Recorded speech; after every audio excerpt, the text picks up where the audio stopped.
ചട്ടവിരുദ്ധമായി പടക്കം പൊട്ടിച്ചതും ആനകളുടെ കാലിൽ ചങ്ങല ഇല്ലാതിരുന്നതുമാണ് കൊയിലാണ്ടി ക്ഷേത്രോത്സവത്തിനിടെയുണ്ടായ അപകടത്തിന് വഴിവെച്ചതെന്ന് അന്തിമ റിപ്പോർട്ട്. സോഷ്യൽ ഫോറസ്ട്രി കൺസർവേറ്ററാണ് കൊയിലാണ്ടി മണക്കുളങ്ങര ക്ഷേത്രത്തിൽ ആന ഇടഞ്ഞ സംഭവത്തിൽ അന്തിമ റിപ്പോർട്ട് സമർപ്പിച്ചത്. സംഭവ ദിവസം പീതാംബരൻ എന്ന ആന മദപ്പാടിലായിരുന്നുവെന്നും റിപ്പോർട്ടിൽ വ്യക്തമാക്കുന്നുണ്ട്. മണക്കുളങ്ങര ഭഗവതി ക്ഷേത്രത്തിൽ ഫെബ്രുവരി 13 വൈകിട്ട് 6 മണിയോടെയാണ് ആനയിടഞ്ഞ അപകടം നടന്നത്.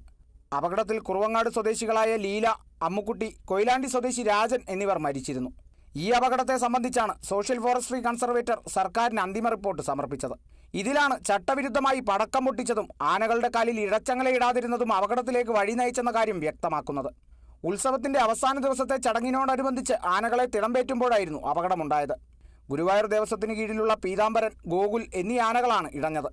വരവിന് മുന്നോടിയായി കതിന പൊട്ടിച്ചതോടെ വിരണ്ട പീതാംബരൻ ഗോകുലിനെ കുത്തുകയായിരുന്നു. കുത്തേറ്റ ഗോകുൽ പീതാംബരന് നേരെ തിരിഞ്ഞതോടെ ക്ഷേത്രത്തിന് മുന്നിൽ 2 ആനകളും തമ്മിൽ കൊമ്പ് കോർത്തു. ഇതിനിടെ ഗോകുലിന്റെ കുത്തേറ്റ് പീതാംബരൻ ഇടിച്ചു കയറിയതിനാൽ ക്ഷേത്രം ഓഫീസ് തകർന്നു വീണു. ക്ഷേത്രം ഓഫീസിന് മുന്നിൽ എഴുന്നള്ളത്ത് കാണാൻ ഇരുന്നവരായിരുന്നു അപകടത്തിൽപ്പെട്ടത്. ഇവരുടെ മുകളിലേക്ക് കെട്ടിടാവശിഷ്ടങ്ങൾ വീണതോടെ എഴുന്നേൽക്കാനായില്ല. ഇവർക്ക് ആനയുടെ ചവിട്ടേറ്റു.